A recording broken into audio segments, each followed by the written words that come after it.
So finally, last but certainly not least, our class day speaker, Tarig Hashim Hilal.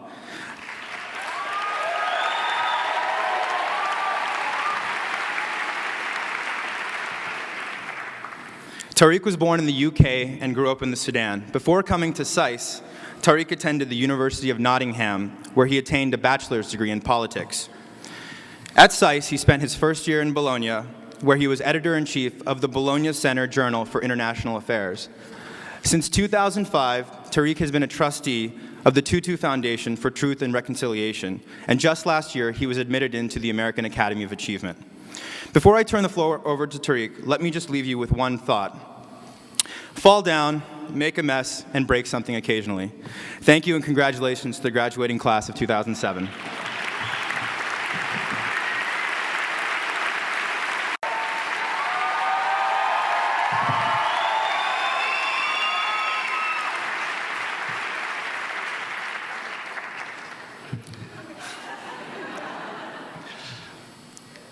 I still remember the first time I discovered Sais.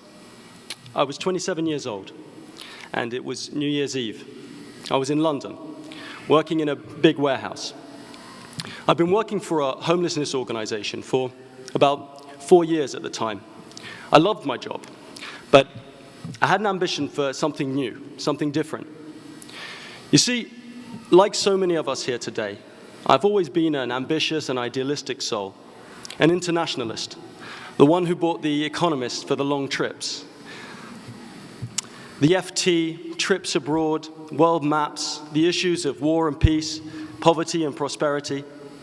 These were my passions, the issues that animated my imagination. But what was I to do? I was one man working for a small organization in a big city. How could I ever have a say in such things? And then I remember seeing it, that web page, with its clear blues and its straight lines, Capitol Hill looming in the background, the pictures of the dignitaries and ambassadors from far-flung corners of the world, the little passport photos of the beautiful people. Where's Anthony Diaz?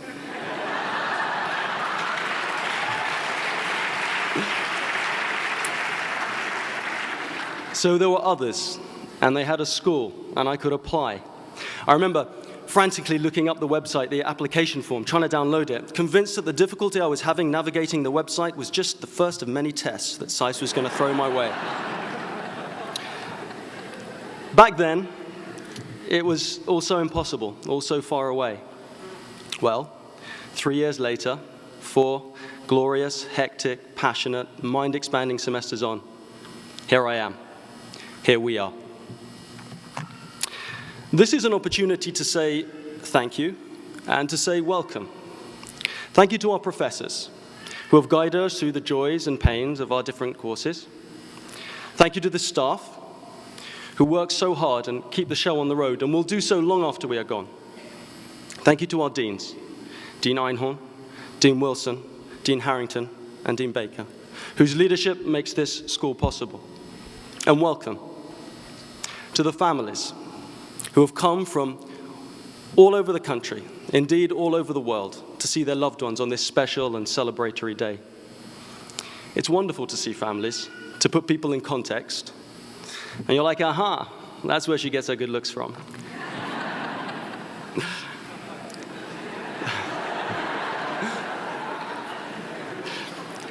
But as I prepared for this event, I realized that the emotions that I felt were not as straightforward as I wanted them to be. Like many of us, I felt a little sadness and a little trepidation. Sadness at the thought of leaving friends, trepidation at the thought of starting new. The old saying rings true today: all good things must come to an end. But so be it, for we are lucky, lucky people. We have had a life-changing experience, the privilege of a world-class education, and the joys of friendship that will last for a lifetime. So for now, let us feel joy in our hearts, and let us stand tall, and let us stand proud.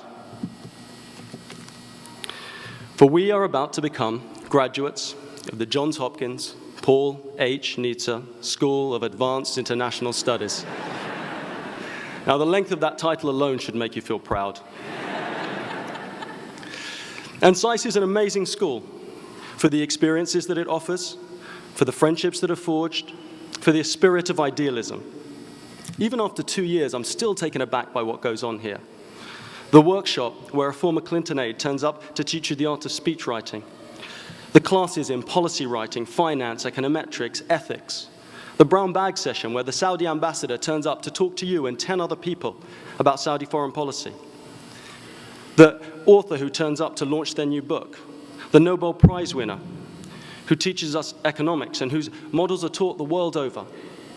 The professor who advises the Secretary of State in between teaching us the basics of military strategy.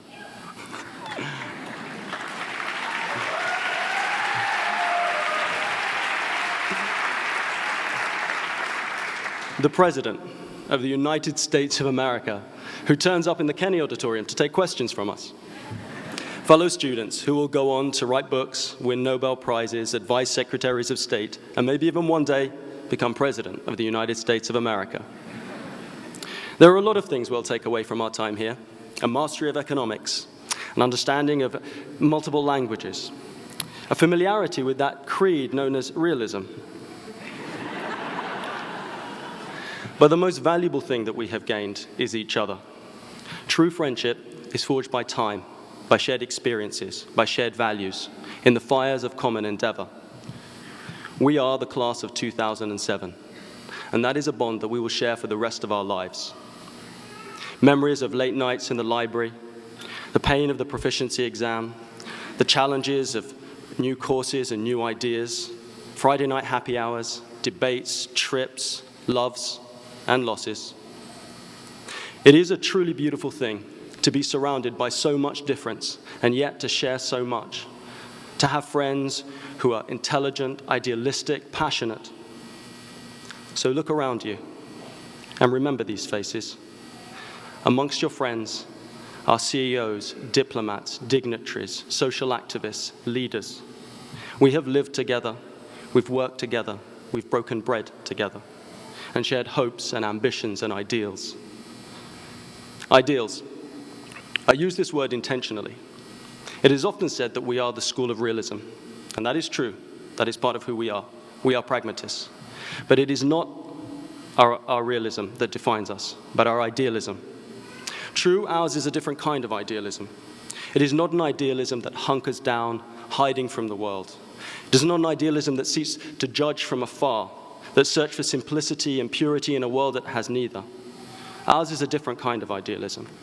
Ours is an idealism that seeks to engage with the world, to face reality in all its joys and sorrows, in all its blunt truth. I remember one of our professors saying to us, an ideology that tells you that life is easy, that the choices are simple, is a scam. And he was right. The choices we will face in life will not be easy. To engage with the world, to make the hard decisions, to face the brutal facts of the world as it is, not as we wish it to be, and still retain the will and the means to act with integrity, with morality, with a sense of justice and purpose, that is true idealism, and that is our idealism. The big decisions are rarely stark, never binary, never easy. Like an exceptional painting that depends on the right blend of colors to achieve its beauty, we must paint the canvas of our professional lives with a balance of principle and pragmatism, idealism and realism. And that is what Sais equips us to do. And that is why I am so proud to be a graduate of this school. Tomorrow, we face the world as graduates of the leading school of international relations. This is the last time that we will all be together for a while, probably. So look around you and remember these faces. Make your peace where need be. Spend these precious moments with the people who are your friends and who you've come to admire and respect. Meet families. Enjoy these last lingering moments as students. Then, let us take our skills and our experience, the friendships that we have forged, the idealism that we have nurtured, and let us face the world. Let us feel joy in our hearts. Let us stand tall, and let us stand proud, for today we graduate.